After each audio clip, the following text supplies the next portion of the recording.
Nama saya Atika Septia Laksmi, biasa dipanggil Tika. Saya dari Ngadirojo, Wonogiri, dan saya sekarang berprofesi sebagai musisi di Indonesia. Saya juga masih kuliah di Institut Seni Indonesia Yogyakarta, dan saya mengambil konsentrasi instrumen tuba. Seni menurut saya ya dari hidup saya gitu, karena memang dari kecil saya memang udah seneng musik gitu, dan saya memang seneng nyanyi gitu dari awal mas. Jadi udah beberapa kali saya mengikuti Nembang Mocopat, udah pernah menang di Karawitan juga pas waktu SD. Jadi saya sebagai sinden juga gitu, makanya saya dari awal ya memang sudah mencintai seni itu sendiri gitu. Saya main tuba sendiri itu udah dari tahun 2012 hingga sekarang. Awal 2011 saya masuk di Sekolah Menengah Musik Yogyakarta, dan saya mengambil jurusan mayor itu vokal awalnya. Pas waktu itu memang ada beberapa teman saya, kalau misalkan saya di vokal, otomatis saya hanya mengikuti mata pelajaran itu ensemble vokal saja. Jadi saya nggak bisa ikut orkestra, sedangkan saya pengen banget gitu menjadi player orkestra gitu. Terus akhirnya teman-teman pada menyarankan, kalau misalkan kamu ambil tuba aja gimana gitu. Tuba itu kayak apa instrumennya? Jadi pada waktu itu saya nggak tahu tuba itu seperti apa di awal itu, di 2012 itu gitu. Wah besar banget gitu, apa aku bisa gitu. Terus akhirnya udah aku coba niup. Di awal niup saya juga langsung bisa bunyi di nada dasarnya dia gitu. Akhirnya saya ya udah memantapkan diri untuk ya bismillah saya untuk memilih instrumen tuba gitu.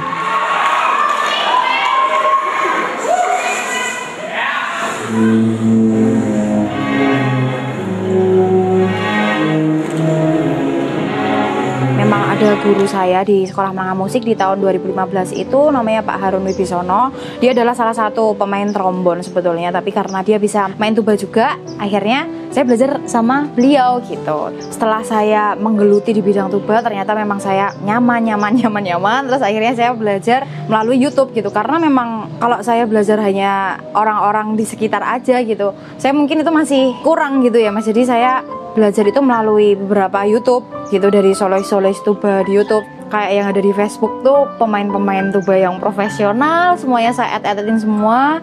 Saya chatin gitu, halo pak gitu, banyak nanya-nanya aja gitu, cara bermain tuba yang baik dan benar itu bagaimana sih gitu. Ya mereka tanggapannya enak banget dan sangat welcome banget gitu loh, seneng banget kalau kenal sama mereka tuh. Saya juga minta beberapa partitur untuk beberapa set musik, kayak misal untuk solo tuba, untuk duet, untuk trio, kuartet, quintet, ataupun tuba solo yang diiringan oleh orkestra, dan mereka memang memberikan saya sangat banyak partitur itu gitu.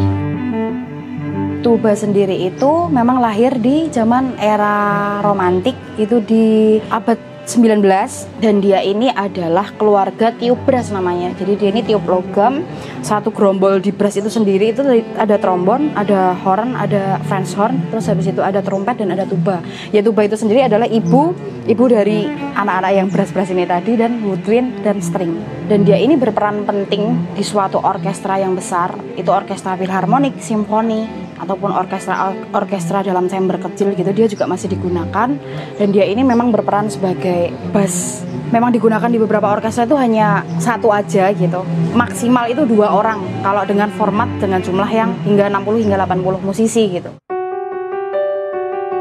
Saya pertama kali itu mengikuti Jakarta Symphony Orchestra itu pada tahun 2014 awal, dan itu diadakan di Aula Simfonia Jakarta. Saya deg-degan mas awalnya tuh, karena memang sebelumnya saya belum pernah ada pengalaman kayak main orkes gitu, dan saya juga baru kenal gitu sama musisi-musisi lainnya di situ. Saya memang paling kecil pas waktu itu di situ gitu, dan pada waktu itu saya juga dikondak oleh orang Amerika. Pas waktu saya main itu memang ada beberapa partitur yang saya mainkan itu salah di awal itu.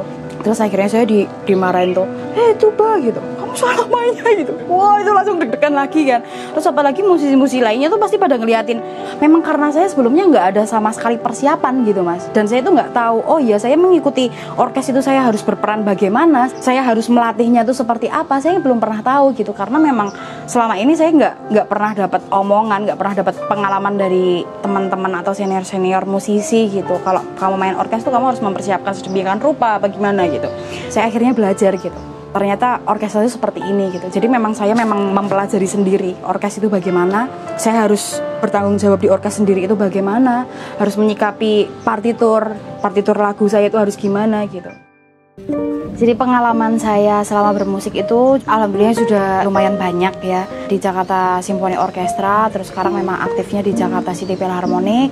Setelah itu ada Magenta Orchestra dengan Andi Rianto itu. Setelah itu membantu beberapa universitas kayak UNY, kayak Himasi Queen Orchestra. Terus setelah itu ada Universitas Pelita Harapan Orchestra juga, Gajah Mada Orchestra juga ada. Terus habis itu kayak mengikuti orkes mahasiswa di Institut Seni Indonesia. Dan pengalaman yang sangat berkesan bagi saya itu ketika di tahun 2019 kemarin saya ke Tokyo untuk bermain di aula terbaik nomor 6 di dunia. Itu saya sangat bersyukur sekali. Saya bermain gabung dengan Jakarta City Philharmonic, yaitu pengalaman yang sangat berkesan buat saya gitu.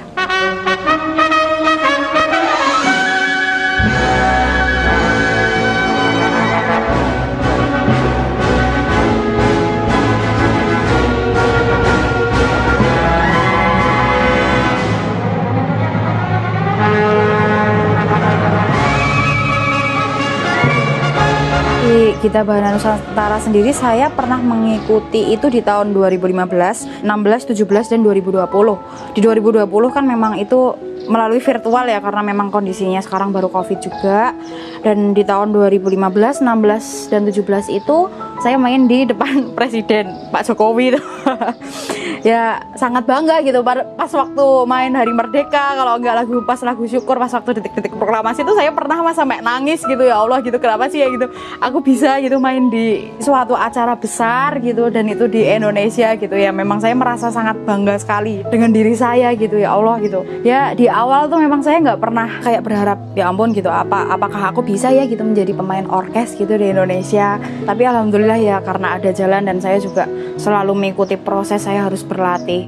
Dan di tahun 2016 pas waktu Gita Bahana Nusantara itu kan ada karantina selama 20 hari gitu. Jadi pas waktu itu memang ada beberapa petinggi-petinggi GBN itu sendiri mengatakan bahwa Tika besok persiapkan diri ya gitu.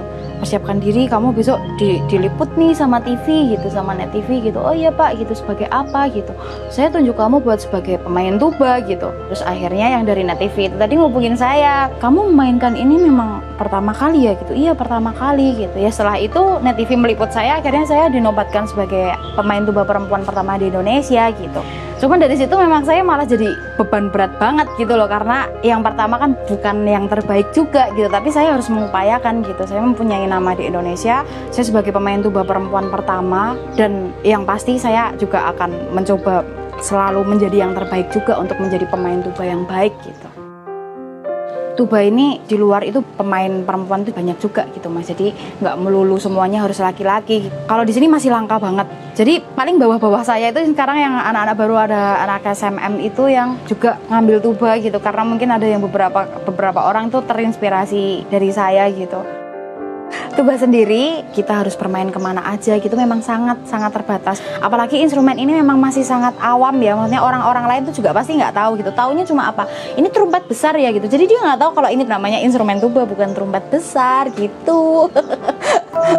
Tuba sendiri tuh gimana ya, memang karena di musik barat itu memang dia tuh jarang banget digunakan gitu. Tapi kan karena saya juga hidup di Indonesia ya, jadi otomatis kan ya harus mengupayakan tuba ini harus bisa untuk genre musik apapun kan gitu Mas. Jadi kayak saya beberapa juga sering duet dengan teman saya gitu, dengan genre jazz gitu pernah. Terus saya juga pernah kolaborasi dengan orang Australia, itu juga lagunya tuh kayak ska gitu deh Mas. Jadi kayak musik itu, jadi saya yang memang menyesuaikan gitu ya, apapun jenis musiknya itu, apapun jenis format musiknya itu, kalau memang ada tuba kenapa tidak saya coba kan gitu. Untuk pencapaian tertinggi saya selama saya bermusik, mungkin saya bisa memiliki upgrade tuba yang standar internasional dan yang profesional gitu ya. Jadi dengan usaha saya, upaya saya sendiri, dan saya sekarang memang sudah memiliki 2 instrumen tuba yang itu sama-sama profesional dan memang bisa sangat digunakan di orkestra profesional gitu. Memang cita-cita saya sendiri, saya memiliki banyak instrumen tuba gitu. Karena pemain-pemain tuba kayak di bawah-bawah saya itu memang sangat banyak banget yang belum mempunyai instrumen ini gitu. Jadi bisa menyediakan untuk mereka dan mereka bisa terfasilitasi gitu loh Mas. Untuk instrumen tiup itu sendiri nih, menurut saya di Indonesia itu player-playernya gitu itu udah sangat baik, cuman memang kita itu kan masih sangat kurang sumber daya manusianya untuk belajar ya Mas. Jadi kayak musiknya kita itu kan memang dari barat, sedangkan di Indonesia itu guru-gurunya mungkin kayak yang mengajarkan itu memang sangat kurang gitu. Jadi memang kita tuh kayak belajar tuh kayak ya udah, yang penting saya main di orkes, yang penting saya bisa memainkan partitur saya, ya sudah, cuma sekedar itu gitu loh. Jadi kayak nggak ada feel-nya kayak ayolah gitu latihan gitu, untuk skill kita harus diasah terus gitu. Makanya kebanyakan beberapa pemain orkestra sendiri, jadi kayak di biola, kayak di beberapa woodwind, oboe, fagot, klarinet gitu, kebanyakan memang ada beberapa yang sekolah ke luar negeri gitu, karena metode pembelajaran di luar dengan di Indonesia itu pasti sangat beda.